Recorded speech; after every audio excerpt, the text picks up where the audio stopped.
Hi Lars, vielen lieben Dank für die Einladung. Ich freue mich heute sehr bei Multipick zu sein. Ja, hi Clemens, schön, dass du bei uns bist. Wir freuen uns auch. Ich bin natürlich kein Profi-Lockpicker. Ich komme aus dem Everyday Carry-Bereich, also all die nützlichen Dinge für unterwegs. Und da wollen wir heute mal über so ein paar Favoriten von mir sprechen und was ich für welchen Anwendungsfall nutze. Ja, super. Das wäre ganz gut, wenn du uns einfach mal ein bisschen was erzählen könntest, wenn du uns mal sagst, aus deiner Sicht, was sind so die besten, gebräuchlichsten Tools für den Bereich EDC? Leg los, cool.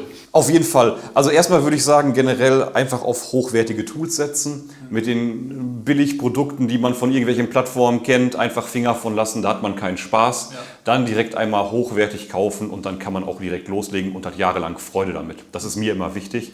Und egal bei welchem Equipment, ob das Taschenmesser sind oder Pouches, einfach einmal die hochwertigen Sachen und dann ist gut.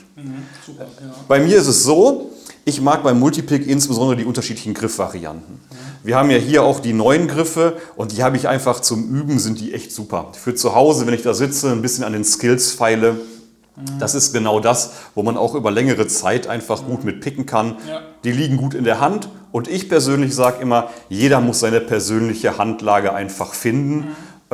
Einfach mal die neuen Griffe ausprobieren oder auch einfach die dünnen Griffe. Wenn es in den klassischen Everyday Carry-Bereich geht, also das, was man immer dabei hat, dann setze ich natürlich hier super gerne auf so eine dünne Variante. Das ist auf jeden Fall immer eine gute Wahl, weil wenn man das sieht, beides gute Optionen für unterschiedliche Anwendungsfälle. Wenn es klein, leicht und flach sein soll, dann bin ich hier ein großer Fan von. Für möglichst viel Komfort beim Üben natürlich diese Variante hier. Super. Und dann habe ich auch super gerne immer ein Set an unterschiedlichen Spannern dabei. Je nachdem, wie man die Spanner ansetzen kann, da ist es mir immer wichtig, dass man vielleicht 2, 3 Optionen hat, dass der Spanner auch wirklich gut sitzt. Wenn wir über die klassischen Picks sprechen, die ich immer gerne dabei habe, dann ist es bei mir, ich würde immer auf einen Hook setzen. Irgendwie eine mittlere Variante ist immer ganz gut, damit kommt man in die meisten Zylinder wirklich gut rein. Dann für die ganz kleinen Schlösser, beispielsweise so ein Kofferschloss, da ist der Half Diamond Pick einfach immer eine gute Wahl. Und dann habe ich häufig noch immer ein Rake-Tool dabei. Wenn ich ganz, ganz kompakt unterwegs bin, dann setze ich natürlich auf diese Variante hier.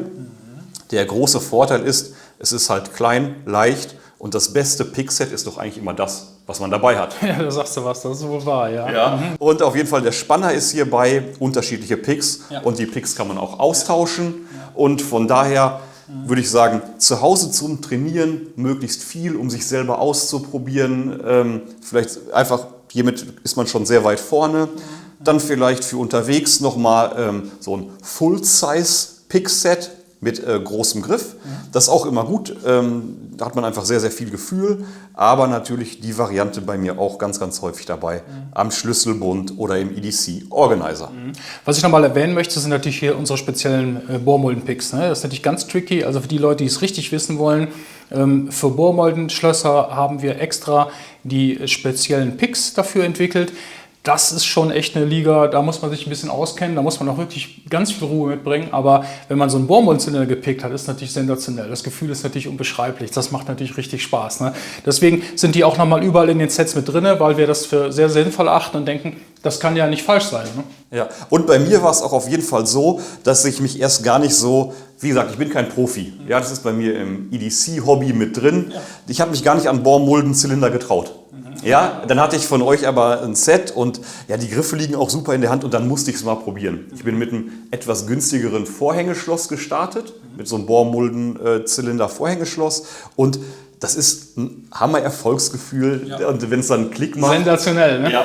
Und auf jeden Fall, und ich würde auch immer mal darüber nachdenken, wenn man sich ein Set zusammenstellt, ob man einen bestimmten Pick hat, den man für Bohrmuldenzylinder am liebsten hat, den vielleicht ins Set integrieren, weil sie kommen heute doch immer häufiger mal vor. Ja, ja, das hat auch sehr viel mit eigenen Vorlieben zu tun, natürlich auch mit den Zylindern, die man öfter möchte, das ist ganz klar. Aber das erleben wir ja ganz häufig, dass die Leute sagen, wir haben eine spezielle Vorliebe, wir mögen lieber den, der eine Rake lieber, der andere ist wieder speziell mit einem Half Diamond unterwegs oder eben auch mit einem ganz anderen Pick. Das haben wir natürlich immer wieder. Ne? Aber es ist ja schön, dass wir mal einen Überblick haben hier. Und dass du uns mal ein bisschen was aus deiner Sicht dazu schildern konntest. Ja. Und vielen Dank dafür. Schön, dass du da warst. Vielen, vielen Dank für die Einladung. Hat mich sehr gefreut.